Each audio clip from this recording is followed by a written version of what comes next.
ஒரு கூட்டணியை ஃபார்ம் பண்ணிருக்கீங்க. போட்டி எப்படி இருக்கும்? உங்களுக்கு வெற்றி வாய்ப்பு எப்படின்னு? சார், அவர் எப்பதான் சொல்லல, முதலமைச்சர் பார்த்து தான் சொல்றாரு ஒழிஞ்சு, முதலமைச்சராக தான் சொல்றாரு பழம்பெருந்திய கூட்டணி, பழம்பெருந்திய கூட்டணி. அதில் அங்க வைக்கிற காங்கிரஸ் கட்சியே என்ன சொல்லுது?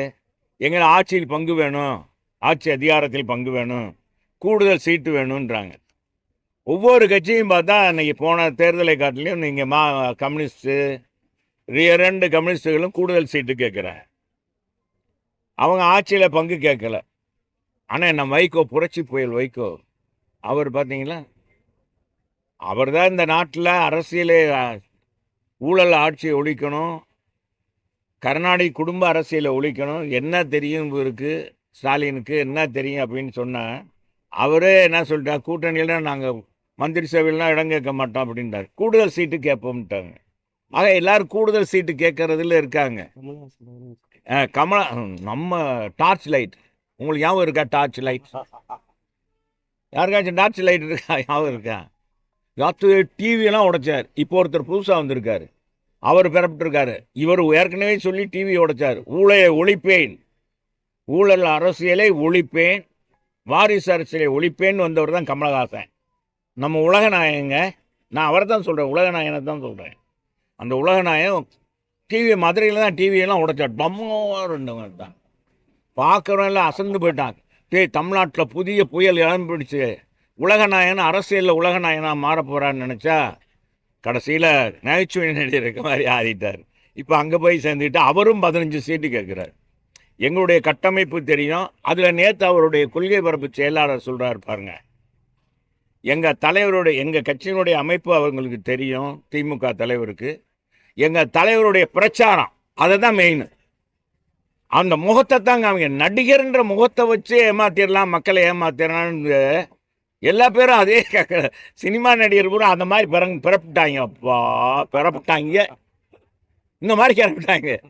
நடிகர்கள்னா ஓட்டு போட்டுருவாங்க, அது கூட்டம் கூடுறதெல்லாம் வச்சுக்கிட்டு என்ன நடிப்பை வச்சு, அப்பா முகத்தை பார்க்கறதுக்கு தான் மக்கள் கூட்டம் கூடுறாங்க. அந்த நேரத்தில் கைதட்டிட்டு போயிடுவாங்க. இதெல்லாம் வான வேடிக்கை மாதிரி தான். ஒவ்வொரு நடிகரும் மேலே ஜொலிக்கும். ஜொலிக்கிறதுனால அது நிரந்தர வெளிச்சம் கிடைக்குமா? நிரந்தர வெளிச்சம் கொடுக்கக்கூடியது அரசியல் இயக்கங்கள், அது கட்டமைப்பு வேணும்.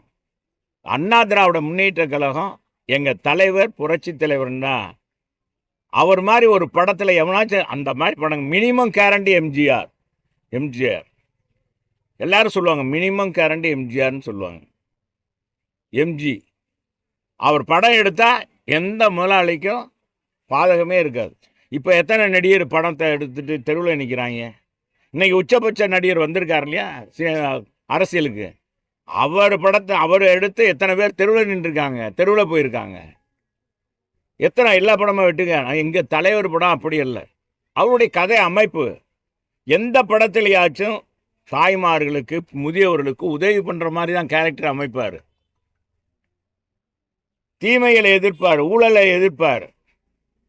அப்படிப்பட்ட அவர் திரைப்பட நடிகர். அவர் சினிமாவுக்கு வந்தார். படிப்படியாக 52லேருந்து அரசியல் இயக்கத்தில் உழைத்து சினிமா சாட்சியை பிடித்தான்னா எல்லா பேரும் நாங்கள் அவராக ஆயிடுவோம் அப்படின்னு சொல்லி நினச்சி வந்தீங்கன்னா இங்கே இருக்கிறது அப்புறம் கடைசியில் காணாமல் தான் போக முடியும். எல்லா நடிகரும் காணாமல் போயிட்டாங்க. கமலஹாசன் ஏற்கனவே காணாமல் போயிட்டு இப்போ போய் இதை ஒரு சீட்டை வாங்கிட்டு இப்போ 15 ஃபில்டப் கொடுத்துருக்காங்க. அதெல்லாம் உங்களுக்கு சீட்டு இல்லை, நீங்கள் பேசாமல் இது பண்ணுங்கள், இல்லைன்னா உங்கள் படம்லாம் தயாரிக்க முடியாதுன்னா முடிஞ்சிடுவார். அதுவும் தெரியல. செய்திகளை உடனுக்குடன் தெரிந்து கொள்ள கீழ்கண்ட கேபிள் மற்றும் டிடிஹெச் நெட்வொர்க்குகளில் எம்நாடு செய்தி தொலைக்காட்சியை காணுங்கள். பாதகம் செய்பவரை கண்டால் நாம் பயம் கொள்ளலாகாது பாப்பா. மோதி மிதித்து விடு பாப்பா, அவர் முகத்தில் உமிழ்ந்து விடு பாப்பா. அண்மை செய்திகளை உடனுக்குடன் தெரிந்து கொள்ள இணைந்திருங்கள் எம்நாடு தொலைக்காட்சியுடன்.